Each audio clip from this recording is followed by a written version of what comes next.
Hello everyone and welcome to my channel. So आज हम continue करेंगे GNDU स्पोर्ट्स के 21 क्वेश्चन नंबर से। अगर इससे पहले की वीडियो आप देखी नहीं है तो आप वहां से question number 1 to 10 and 10 to 20 तक वीडियोस को कवर कर सकते हैं। इससे प्रीवियस वीडियोस में आपको दिख जाएंगी। So let's get started. So question number 21, medial heel wedge is recommended for the correction of। So जो medial heel wedge होता है वो किस चीज़ के करेक्शन के लिए यूज़ किया जाता है? So options are hind foot pronation, hind foot supination, CTEV, congenital talipes equinovarus और equinus foot। So अगर आपको पता है कि जो foot होता है उसमें 3 पार्ट्स होते हैं। सो सबसे पहले ये होता है hind foot, then mid foot and then fore foot. So hind foot सबसे पीछे वाला होता है जहाँ पे कैल्केनियम बोन प्रेजेंट होती है। So correct answer is hind foot pronation. So इसमें देखा जाता है जो मीडियल वेज होता है, हील वेज। सो अगर आप देखोगे जब प्रोनेशन होता है हाइंड फुट का, सो उसमें जो डिफॉर्मिटी बनती है वो अडक्शन, ईवर्जन एंड डोर्सिफ्लेक्शन की होती है। अगर आप इसमें देख पा रहे होगे इस तरह से होता है। सो अगर मीडियली जब यहाँ पे वेज दे देते हैं तो ये जो डिफॉर्मिटी बनी है वो ठीक हो जाती है, ठीक है, उससे ये करेक्शन हो जाता है उसका। सो इस तरह से ये मीडियल हील वेज आता है। सो इस तरह से वो शूज़ में इंसर्ट कर देते हैं और देन पेशेंट कंफर्टेबल फील करता है। सो एंड ऑल्सो जो मीडियल वेजेस होते हैं, मीडियल हील वेजेस, वो वेल्गस नी डिफॉर्मिटीज़ के लिए भी यूज़ किए जाते हैं एंड डिफरेंट होते हैं। देन नॉकलिस के लिए भी यूज़ किए जाते हैं कुछ wedges, then bilateral knee osteoarthritis के लिए, लेटरल नी पेन के लिए। So yes, so the correct answer is hind foot pronation. Question number 22 is Thomas heel is given in case of. जो थॉमस हील होता है वो इनमें से कौन से केस में दिया जाता है? So options are A flat foot, B cavus foot, C CTEV and D equinus foot। So flat foot means कि जो foot है वो नीचे से पूरा flat हो चुका है। cavus foot means नीचे से ज़्यादा high arch हो चुकी है, means cave की तरह बहुत ज़्यादा high arch हो चुकी है। CTEV congenital talipes equinovarus हो गया है and equinus foot। सो अगर आपको और क्लियर जानना है तो आप इंडिविजुअली गूगल पे जाके इनकी पिक्चर्स देख सकते हैं या बुक के थ्रू पिक्चर्स देख सकते हैं। सो इसका जो करेक्ट आंसर है वो है फ्लैट फुट। सो फ्लैट फुट में देखने को मिलता है। जो थॉमस हील होता है वो एक्सटेंशन होता है स्टैंडर्ड हील का।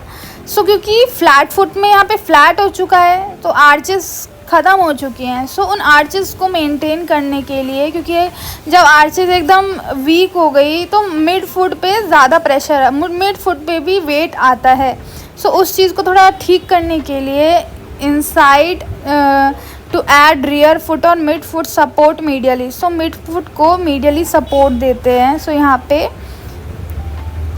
इस तरह से मीडियली ये सोल होता है तो ये यहाँ पे इंसर्ट हो जाता है, ठीक है। लेटरली नहीं हो रहा है, ये मीडियली ये दिया जा रहा है इस तरह से ताकि मिड फुट को सपोर्ट मिल सके, रियर फुट और मिड फुट को।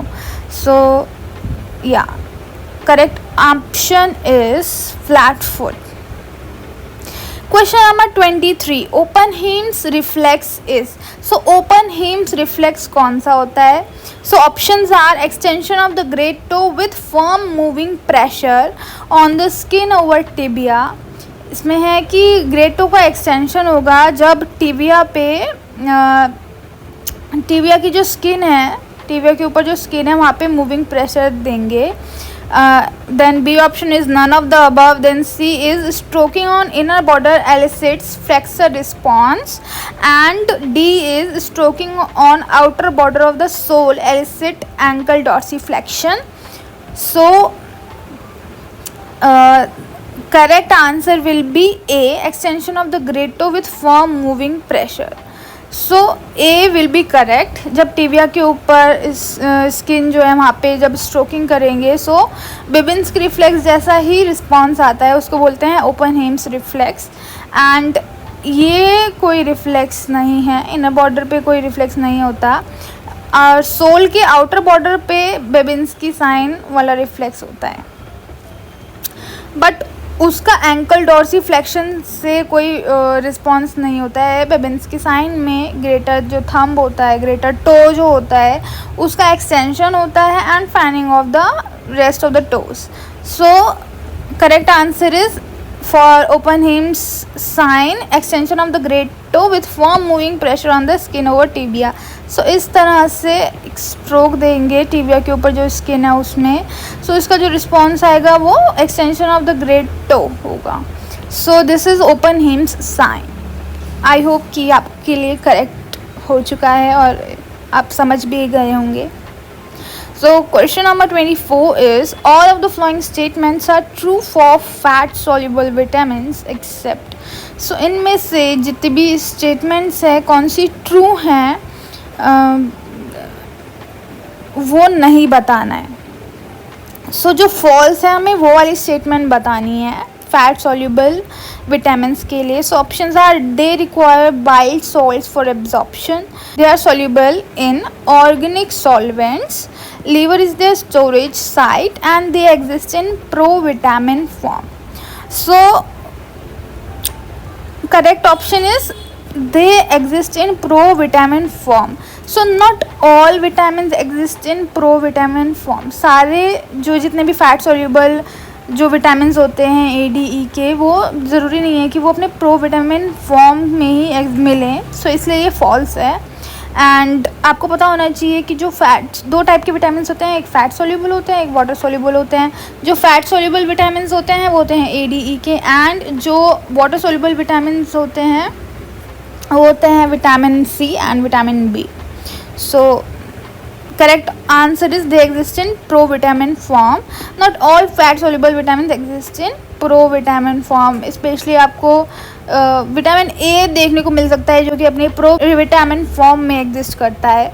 बट इसकी और डिटेल जाननी है तो आप गूगल पे सर्च कर सकते हैं या फिर किसी बुक में देख सकते हैं जो कि बायोकेमिस्ट्री से रिलेटेड हो.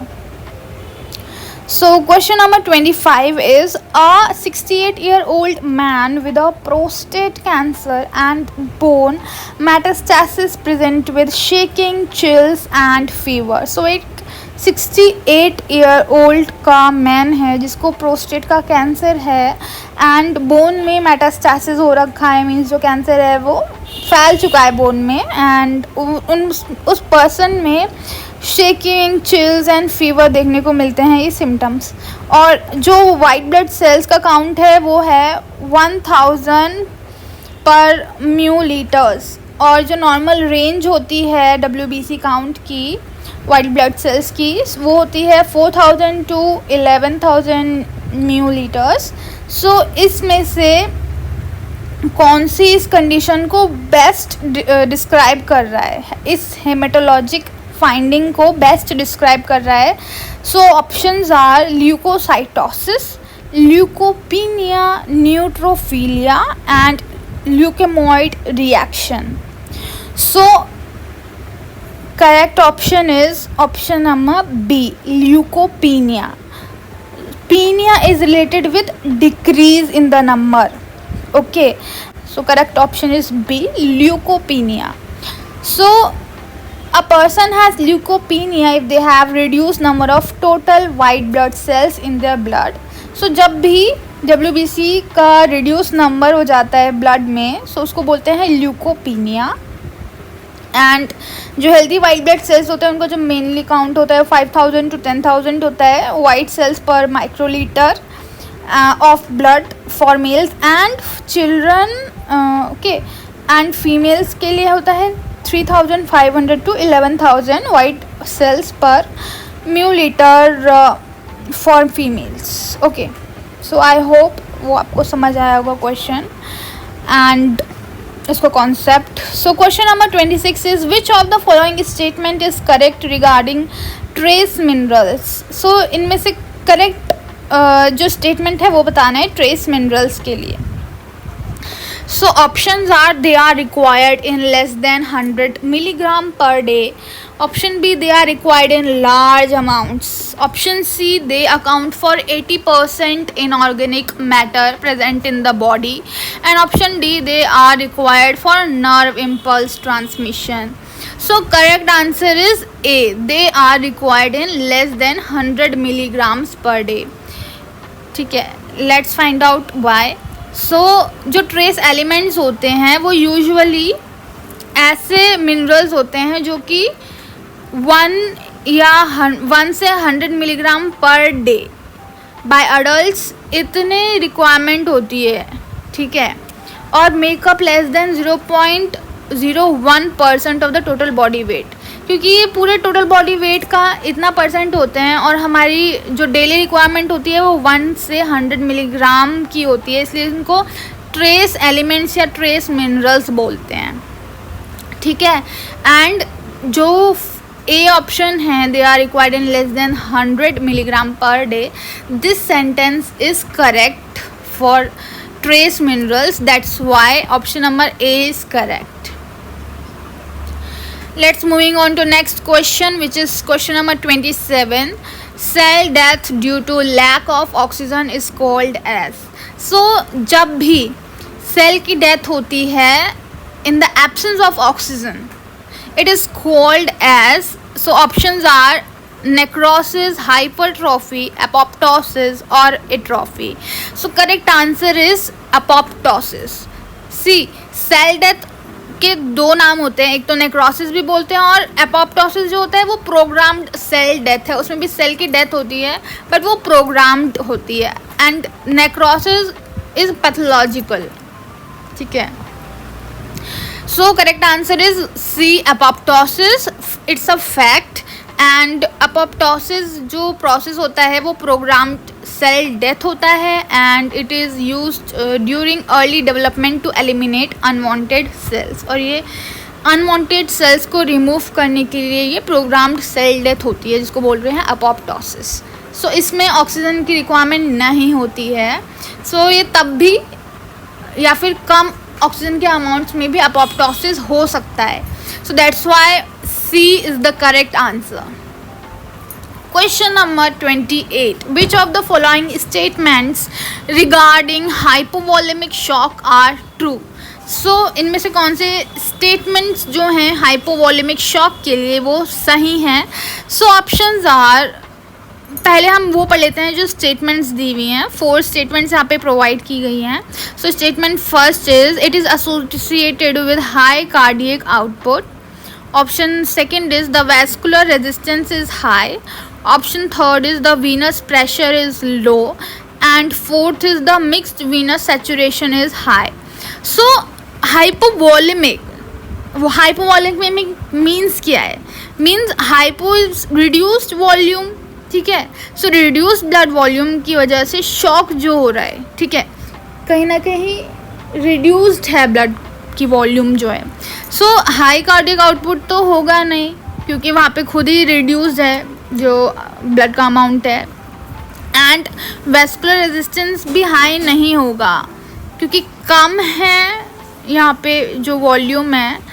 सो रेजिस्टेंस भी लो होगा क्योंकि अगर ज़्यादा वॉल्यूम होता तब रेजिस्टेंस हाई होता है. ठीक है, and venous pressure is low. So yeah this is correct. Venous pressure low होगा क्योंकि जो ब्लड वॉल्यूम है वो भी कम है तो वीनस प्रेशर लो होगा. And mixed venous saturation is high. And जो मिक्स वीनस सैचुरेशन है वो हाई होगा. This is also correct. And second third option is also correct and fourth option is also correct. First and second are wrong. So third and fourth are correct. So option number C is the correct one. So let's see. So third में बोला है the venous pressure is low as it is hypovolaemic, so volume is less and hence pressure will be low. Yeah volume less है तो pressure भी लो होगा, ये बहुत एकदम करेक्ट है।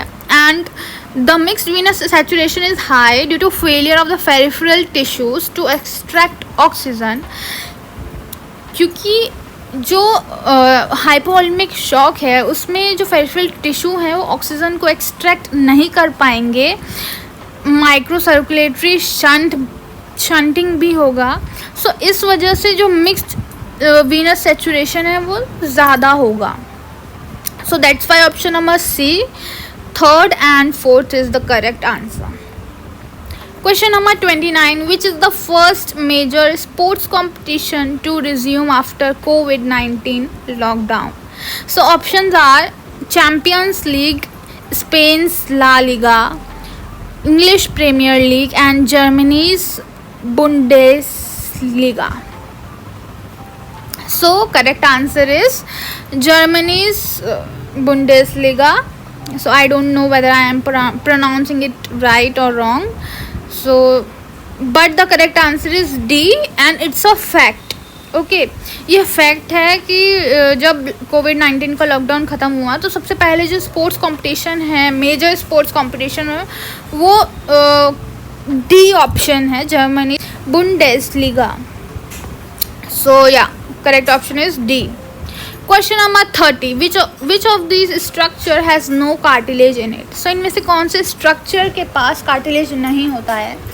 So options are bronchi, trachea, epiglottis and alveoli. So the correct answer is alveoli, क्योंकि bronchi के पास होता है, ठीक है, ट्रेकिया में भी होते हैं कार्टिलेज एंड एपिग्लॉटिस तो खुद एक कार्टिलेज से ही बना है। So correct answer is D, alveoli. So alveoli जो एल्वियोलस होता है वो कंपोज होता है एल्वियोलर एपिथेलियल टाइप 1 सेल से and alveolar epithelial type 2 cells से एंड कैपिलरी सेल्स से, and no cartilage is found in alveoli. So yeah answer D is the correct one which is alveoli. So बाकी rest के questions हम next video में cover करेंगे। I hope आपको ये video questions and उनके concept clear हुए होंगे। अगर आपको किसी क्वेश्चन में डाउट है सो आप प्लीज़ कमेंट में ज़रूर लिखें, एंड कोई भी बाकी क्वेश्चंस में भी अगर डाउट है या आपका अपना कोई क्वेश्चन है सो आप कमेंट में ज़रूर लिख सकते हैं, एंड सब्सक्राइब करना ना भूलें।